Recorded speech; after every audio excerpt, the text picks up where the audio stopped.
உடன்பிறப்பே வா என்ற தலைப்பில் தொகுதி வாரியாக திமுக நிர்வாகிகளை முதலமைச்சர் மு.க.ஸ்டாலின் சந்தித்து வருகிறார். என்ற நிலையில் சூலூர், கிணத்துக்கடவு, வால்பாறை தொகுதி சட்டமன்ற நிர்வாகிகளோடு முதலமைச்சர் மு.க.ஸ்டாலின் ஆலோசனை மேற்கொண்டு வரக்கூடிய நிலையில் கோவையுடைய பொறுப்பாளராக இருக்கக்கூடிய முன்னாள் அமைச்சர் செந்தில் பாலாஜிக்கு அறிவுறுத்தல்கள் வழங்கப்பட்டிருக்கிறது.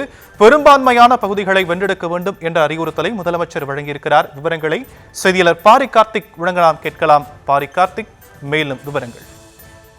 வணக்கம். தமிழ்நாடு முதலமைச்சரும் திமுக தலைவருமான திரு மு.க.ஸ்டாலின் அவர்கள் தலைமையில் அறிவாலயத்தில் 1-to-1 ஆலோசனை கூட்டம் நடைபெற்று வருகிறது. இந்த ஆலோசனை கூட்டத்தை பொறுத்தவரைக்கும் கடந்த 2021 சட்டமன்ற தேர்தலில் தோல்வியடைந்த தொகுதிகள் முதற்கட்டமாகவும் 2024 நாடாளுமன்ற தேர்தலின் போது வாக்கு குறைவாக பெற்ற தொகுதிகள் என இரண்டாம் கட்டமாகவும் மொத்தமாக சேர்த்து 100 தொகுதியினுடைய நிர்வாகிகளையும் முதலமைச்சர்கள் முதற்கட்டமாக சந்தித்து வருகிறார். அதன் அடிப்படையில் கடந்த 2021 தேர்தலின் போது கோவை மாவட்டத்தில் ஒரு தொகுதியை கூட திமுக வெற்றி பெறவில்லை.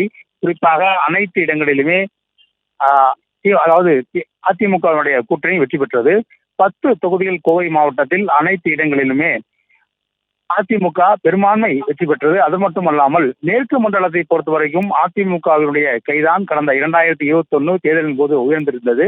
இந்நிலையில் தற்போது முதலமைச்சர் அவர்கள் கோவை மாவட்டத்துக்கு உட்பட்ட கிணத்துக்கடவு, சூலூர், வால்பாறை என 3 சட்டமன்ற தொகுதியுடைய நிர்வாகிகளை முதலமைச்சர்கள் சந்தித்து பேசுகிறார். அப்போது மேற்கு மண்டலத்தின் பொறுப்பாளராக நியமிக்கப்பட்டிருக்கக்கூடிய முன்னாள் அமைச்சர் செந்தில் பாலாஜியும் முதலமைச்சரிடம் கோவை மாவட்டத்தில் இந்த முறை 10 தொகுதிகளிலும் வெற்றி பெற வேண்டும் என்றும் அதற்கு கடுமையாக உழைக்க வேண்டும் என்றும் தொடர்ச்சியாக மேற்கு மண்டலத்தில் திமுகவுடைய வசமாக மாற்றுவதற்கு பல்வேறு பணிகளை முன்னெடுக்க வேண்டும் என்றும் உத்தரவிட்டிருக்கிறார். அது மட்டுமல்லாமல் கடந்த 2024 நாடாளுமன்ற தேர்தலின் போது திமுக கூட்டணி அனைத்து இடங்களிலும் தமிழகத்தில் நாடாளுமன்ற தேர்தலின் போது வெற்றி பெற்றாலும் கூட 2021 அதிமுகவுடைய கைதான் மேற்கு மண்டலத்தில் உயர்ந்திருக்கின்றது என்பது குறிப்பிடத்தக்கது.